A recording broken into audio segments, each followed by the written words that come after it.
Hi, it's Clara from Punktastic, and we're joined with Dave Hause. How are you? I'm well. How about yourself? Very good. How has your Reading day been so far? It's been fun. I got here kind of late. I haven't seen too much. I saw Twin Atlantic, and I'm just kind of getting into the vibe. I'm gonna check out Mastodon, and I'm gonna see out the drive-in. Maybe try to catch Florence and the Machine. Oh yeah, that's cool. You're touring a little later in the year with Gaslight Anthem. They're good buddies of yours.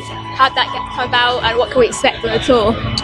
The tour should be great. I mean, I feel like that band is at the peak of their powers, and they're going to put on a good show. And yeah, it's great, and I'm excited to be a part of the show.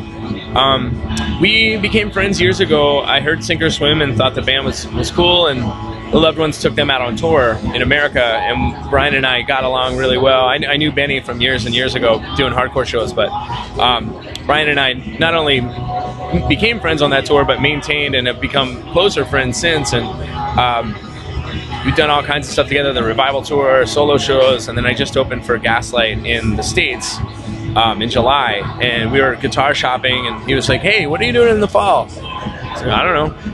I'm probably making a record." And he was like, "You want to come to England and Europe with us?" And I was like, "Yeah, sure, sounds fun." And I didn't realize that the sizes of the venues are massive. To, Brixton and twice.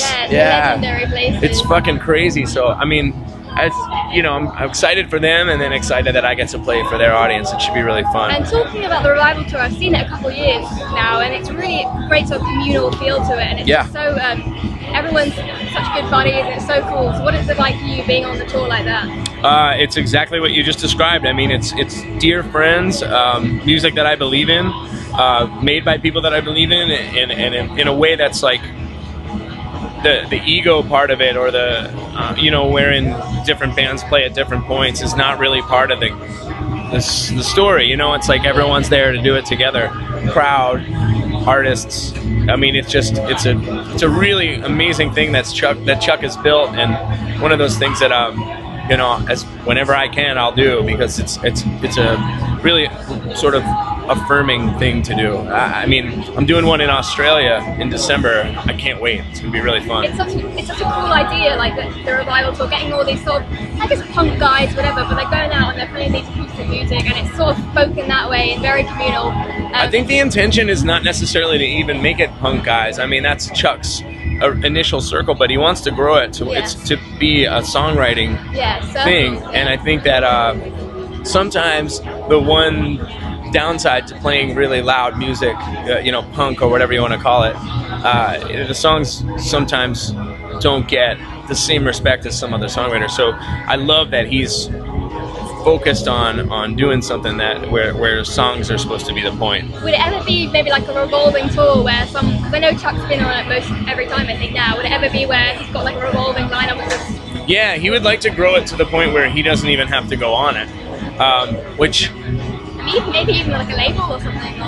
Yeah, he's got all kinds of ideas. The guy's always going. It's either cooking a turkey or catching a fish, or playing a show with hot water, or putting on the Revival Tour. The guy's, it's an amazing talent and an amazing brain, and I'm fortunate to have him for a friend. And last week you played a gig for Banquet Records in Kingston at the Cricketers. It was a really sweaty gig.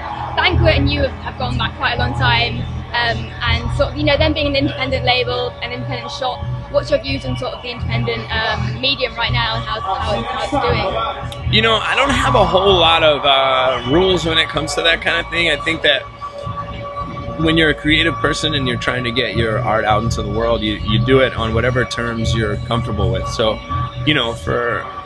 for some of my friends, that's through giant corporations that can, you sort of do a deal with them, and you get it. You get whatever you get out of that. And then for other people, they're much more comfortable doing it on an independent label. And I kind of, the way that I view it is usually just to figure out whatever works for you. And I think what they're doing, though, their passion and their investment in the music is really compelling. And I think they've built a cool thing in Kingston. And I back that 100%. Your solo record came out on Extra Mile here in the UK this year. And so how was sort of the songwriting process with that?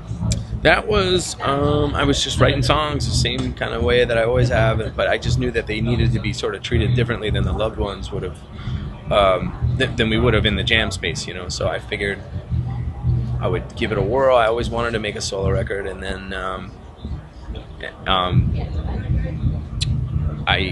it sort of grew and grew and grew. We made this record, people liked it, and then I started touring like crazy on it. Are there any sort of albums that you always come back to when you're listening to and thinking, damn, that's such good songwriting, or inspired your album solo? I was really into when I was writing those songs. I was listening a lot to Conor Oberst and to Patty Griffin and to Jenny Lewis and Rilo Kiley. So those three artists and their work was influencing how I wanted to kind of